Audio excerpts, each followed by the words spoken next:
Hello everyone, good evening. कैसे हो आप सब? आई होप आप सभी स्वस्थ एवं अच्छे होंगे। आज हम बहुत ही इम्पोर्टेंट टॉपिक पर बात करने वाले हैं। आज हम आप सभी के सामने लेकर आए हैं मॉडल प्रश्न पत्र कक्षा 10वीं, विषय है हिंदी। वो हम बताने वाले हैं आप सभी को कि आगामी परीक्षा 2023 में जो होने वाली है कक्षा 10वीं एवं 12वीं की, उसका जो ऑफिशियल मॉडल पेपर बोर्ड के द्वारा भेजा गया है वो हम आप सभी को दिखाने वाले हैं। चलिए फटाफट दिखा देते हैं। इसका सॉल्यूशन भी आप सभी को हम दिखाएंगे। तो चलिए विस्तृत जानकारी के लिए हम वीडियो शुरू करते हैं। पर हाँ, जो हमारे चैनल पर नए हैं उनसे रिक्वेस्ट है कि चैनल को अभी सब्सक्राइब कर लें, ताकि हम ऐसे ही तमाम वीडियो अपलोड करते रहते हैं इम्पोर्टेंट टॉपिकों पर। तो आप इस टॉपिकों की उचित जानकारी के लिए चैनल को सब्सक्राइब ज़रूर कर लें। बेहतर से बेहतर हम जानकारी प्रदान करते हैं आप सभी को, और बेल आइकन ज़रूर प्रेस कर लें ताकि आने वाली वीडियो आप कोई भी मिस ना करें। चलिए आप सभी को बताते हैं इसकी विस्तृत जानकारी। इसका जो समय होगा 3 घंटे 45 मिनट, जैसा कि सभी प्रश्न पत्रों में होता है। पूर्णांक 70 अंक का है कक्षा 10वीं का। इस बार नया नियम है कि पहले किसी भी सब्जेक्ट में बहुविकल्पी प्रश्नों की संख्या अधिकतम 6 होती थी। अब ऐसा नियम नहीं है। अब ऐसा नियम है कि 20 बहुविकल्पी प्रश्न प्रत्येक विषय में पूछे जाएंगे। उनकी एक अलग से OMR शीट दी जाएगी, उस पर आप सभी को गोला काला करना होगा। आप निर्देश जरूर पढ़ लें। कभी कभी निर्देश बोर्ड परीक्षा चेंज कर देती है। अगर आप निर्देश नहीं पढ़ते हैं तो आप इसके स्वयं जिम्मेदार होंगे।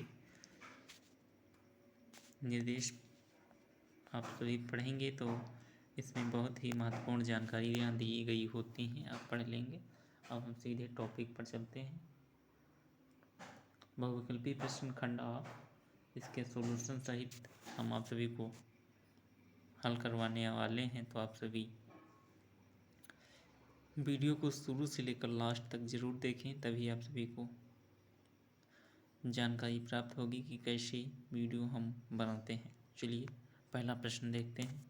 प्रश्न पहला है, प्रत्येक प्रश्न के सम्मुख उसके अंक भी लिखे गए हैं। देखिए प्रश्न 1, इसके सामने इसके अंक हैं। ये 1 अंक का है, आप सभी देख सकते हैं। पहला प्रश्न है, बाबू गुलाब राय किस युग के लेखक हैं? आप सभी को आंसर बता देते हैं। इसका आंसर करेक्ट क्या होगा? चलिए आंसर की बात करते हैं। तो इसका प्रश्न 1 का करेक्ट आंसर है बी, द्विवेदी युग। तो प्रश्न है, बाबू गुलाब राय किस युग के लेखक हैं? इसका करेक्ट आंसर है बी, द्विवेदी युग। दूसरा प्रश्न है, चिंतामण किस विधा की रचना है? इसका करेक्ट आंसर होगा ए, निबंध। तो आप सभी को निबंध एक आ नंबर पर है, तो आप सभी को आ वाला जो पार्ट होगा वो काला करना होगा, इस प्रकार से। फिर तीसरा प्रश्न की ओर चलते हैं। तीसरा प्रश्न है, गबन किसकी रचना है? तो इसके आंसर की बात करें तो आप सभी को आंसर भी बता देते हैं। गबन किस विधि की रचना है? तो इसका करेक्ट आंसर है ए, मुंशी प्रेमचंद। अगला प्रश्न, शुक्ल युग की समयावधि है? तो इसका करेक्ट आंसर है, इसके करेक्ट आंसर की बात करें तो इसका शुक्ल युग की समयावधि है, तो इसका करेक्ट आंसर होगा ए, 1936 से 1943 तक। अगला प्रश्न, प्रश्न 5 है, नीड का निर्माण फिर किस विधा की रचना है? इसका करेक्ट आंसर है बी, आत्मकथा। तो इसका जो बी पार्ट होगा वो करेक्ट हो जाएगा। अगला प्रश्न, प्री प्रवास किस युग की रचना है? इसका करेक्ट आंसर होगा ए, द्विवेदी युग। अगला प्रश्न, मधुशाला किसकी रचना है? तो आप सभी को आंसर बता देते हैं। मधुशाला हरिवंश राय बच्चन की रचना है। तो हरिवंश राय बच्चन वाला ऑप्शन 3 करेक्ट हो जाएगा। 8वां प्रश्न है, भारत भारती किसकी रचना है? तो इसके आंसर की बात करें तो दूसरा आंसर सही हो जाएगा, मैथिली शरण गुप्त की रचना है। अगला प्रश्न, आधुनिक काल कब से कब तक चला? तो इसका करेक्ट आंसर हो जाएगा फोर्थ 1936 से 1943 तक। अब प्रश्न 10 की बात करें तो लिखा है मतिराम किस युग के लेखक कवि हैं, तो आप सभी को हम आंसर बता देते हैं। तो इसका करेक्ट आंसर हो जाएगा फोर्थ रीतिकाल की। अगला प्रश्न आप सभी को हम दिखा देते हैं। अगला प्रश्न हिंदी व्याकरण से है। लिखा है हास्य रस का स्थायी भाव है। हास इस रस का स्थायी भाव हास होता है, सभी को पता होगा। तो इसका ऑप्शन 3 करेक्ट हो जाएगा। प्रश्न 12 की ओर चलते हैं। लिखा है सोहत ओढ़े पीत पट श्याम सलोने गात मनो नीलमल शैल पर आतप पर्यो प्रकाश। उपरोक्त पंक्तियों में कौन सा अलंकार है, तो इसका करेक्ट आंसर 2 उत्प्रेक्षा अलंकार है। अगला प्रश्न रोला छंद में कुल कितने चरण होते हैं, तो इसका करेक्ट आंसर है 3। करेक्ट आंसर हो जाएगा 3। लिखा है 4। रोला छंद में 4 चरण होते हैं, सभी को पता होगा। अगला प्रश्न आकर्षण शब्द में किस उपसर्ग का प्रयोग किया गया है, इसका करेक्ट आ उपसर्ग है। उपसर्ग प्रत्यय सभी को पता होगा, नहीं पता होगा तो आप कमेंट करेंगे तो उसकी वीडियो बना देंगे उपसर्ग प्रत्यय की, कैसे पहचानते हैं उपसर्ग प्रत्यय। आ उपसर्ग है। अगला प्रश्न प्रत्यय के कितने भेद होते हैं, तो इसका करेक्ट आंसर है ए 2 प्रत्यय होते हैं। अगला प्रश्न पीताम्बर में कौन सा समास है, तो इसका करेक्ट आंसर हो जाएगा 3 बहुव्रीहि समास। अगला प्रश्न आंसू का तत्सम क्या होगा, तो इसका करेक्ट आंसर हो जाएगा ए आंसू। अगला प्रश्न यण संधि का सूत्र क्या है, तो इसका करेक्ट आंसर हो जाएगा 3 इको यणच। अगला प्रश्न फलस्य शब्द का वचन एवं विभक्ति है, तो आप सभी को बता दें इसका करेक्ट आंसर हो जाएगा ए षष्ठी विभक्ति एक वचन, तो इसका ए पार्ट करेक्ट हो जाएगा। अगला प्रश्न लास्ट प्रश्न है अपठत धातु का वचन एवं पुरुष है, तो आप सभी को बता दें अपठत धातु का वचन एवं पुरुष है, इसका करेक्ट आंसर आप सभी को हम बता देते हैं। इसका करेक्ट आंसर हो जाएगा सेकेंड प्रथम पुरुष एक वचन। यहाँ पर हम बहुविकल्पी प्रश्न समाप्त करते हैं। अब चलते हैं नए टॉपिक खंड बा पर। चलिए शुरू करते हैं खंड बा।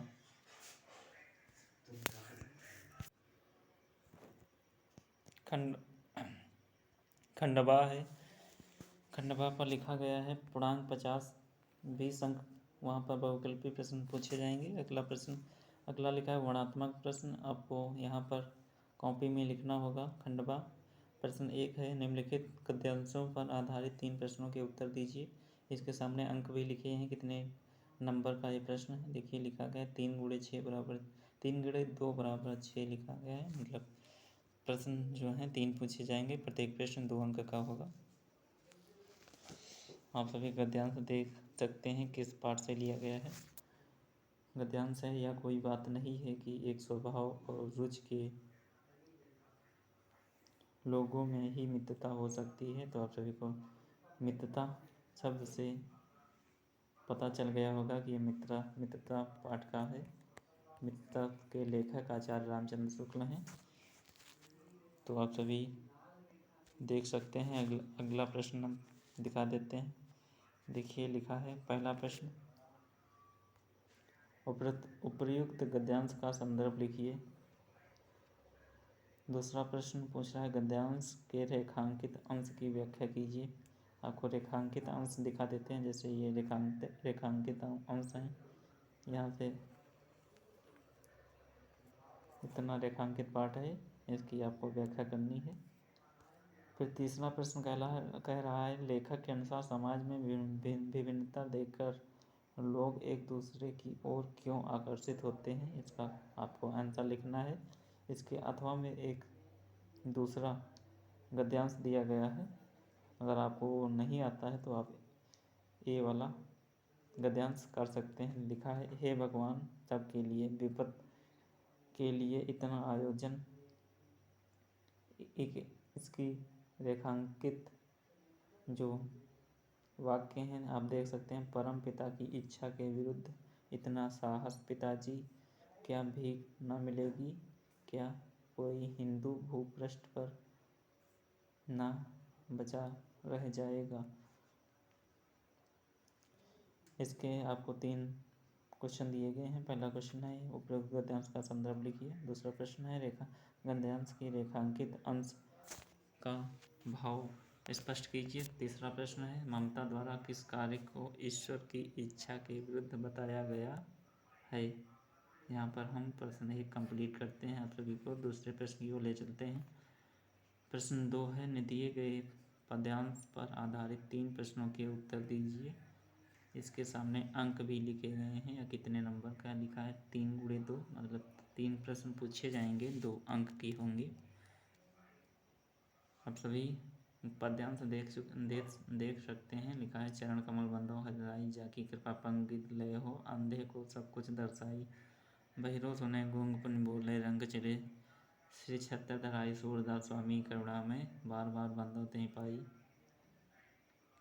इसके पहला प्रश्न की आप पढ़ सकते हैं। लिखा है, उपरोक्त पद्यांश का संदर्भ लिखिए। दूसरा प्रश्न है, रेखांकित अंश की व्याख्या कीजिए। तीसरा प्रश्न है, उपर्युक्त पंक्तियों में कौन सा अलंकार है? इसके अथवा में एक और दूसरा दिया गया है पद्यांश, आप सभी देख सकते हैं। सुन सुंदर वैन सुधारत साने सयानी है, जानकी जानी भली, तिरछे करि नयन तिन्हे समझाई, कछ मुस्काई चली तुलसी तेहि अवसर से ही रावे, अवलोकत लोचन लाहुवली, अनुराग तड़ाग में भानु उदय, बिगसी मनु मंजुल कंज कली। ये पद्यांश दिया गया है। इसके 3 प्रश्न होंगे, आप सभी को प्रत्येक के आंसर लिखने होंगे। पहला प्रश्न, उपरोक्त पद्यांश का संदर्भ लिखिए। दूसरा प्रश्न, रेखांकित अंश की व्याख्या कीजिए। तीसरा प्रश्न, अनुराग तड़ाग तथा मनोमंजल कंज कली में कौन सा अलंकार है? प्रश्न 3 है, दिए गए संस्कृत गद्यांश में किसी एक का संदर्भ सहित हिंदी में अनुवाद कीजिए। इसके सामने अंक भी लिखे गए हैं। प्रत्येक प्रश्न कितने अंक का है?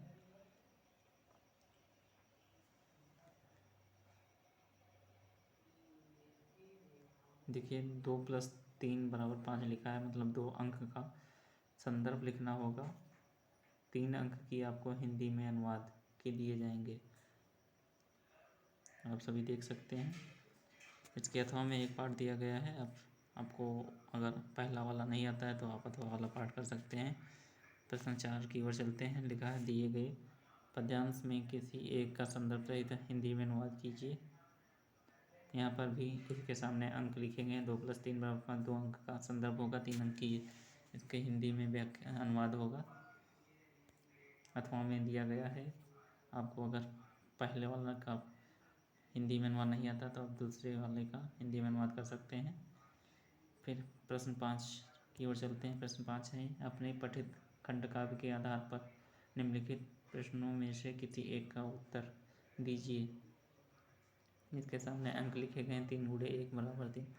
आपको किसी एक का करना होगा और 3 अंक का होगा।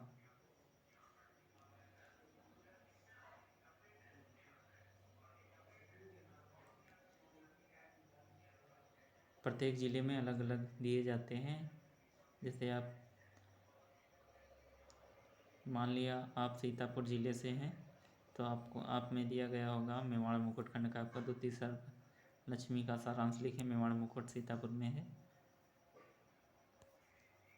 किसी एक की व्याख्या, किसी एक का वो हल करना होगा। प्रश्न 6 है, दिए गए लेखकों में से किसी एक का जीवन परिचय लिखते हुए उनकी एक प्रमुख रचना का उल्लेख करें। 3 लेखकों के नाम दिए जाते हैं। किसी एक का जीवन परिचय लिखना होता है। आपको जो अच्छे से आता हो लिखें। 3 अंक का जीवन परिचय है, 2 अंक की इनकी प्रमुख रचना, बराबर 5 अंक टोटल मिल जाएंगे आपको अगर आप कंप्लीट लिखते हैं। आप देख सकते हैं 3 हैं, डॉक्टर राजेंद्र प्रसाद, जयशंकर प्रसाद, आचार्य रामचंद्र शुक्ल। प्रश्न 6 खा दिए गए कवियों में से किसी एक का जीवन परिचय देते हुए उनकी प्रमुख रचना का उल्लेख करें। पहला है गोस्वामी तुलसीदास, दूसरा सौमित्रानंद पंत, तीसरा महाकवि सूरदास। आपको किसी एक का जीवन परिचय लिखना होगा, 5 अंक का होगा।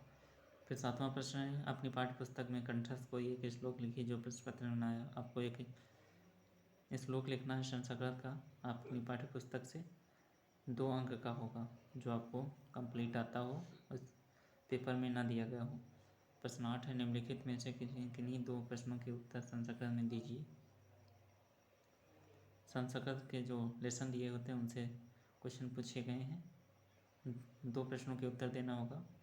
देखिए यहाँ पर 4 प्रश्न दिए गए हैं। लिखा है बीरा केन पूछते, तो इसका आंसर हो जाएगा बीरा बीरेण पूछते। फिर लिखा है आपको जो चंद्रशेखर का आशिक, इसका करेक्ट आंसर आप सभी देख सकते हैं, अपने बुक से लिखेंगे।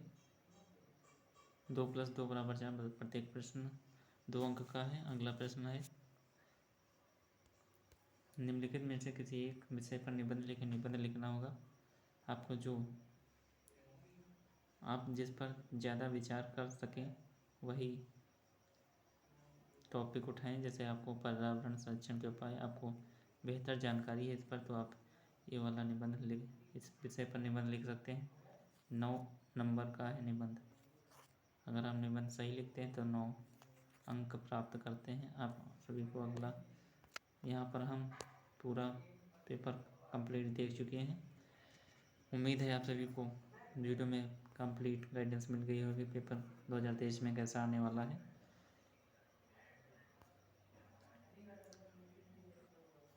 तो आप कमेंट सेक्शन में ज़रूर बताएं कैसे आप सभी को इस वीडियो के माध्यम से जानकारी प्राप्त हुई या नहीं।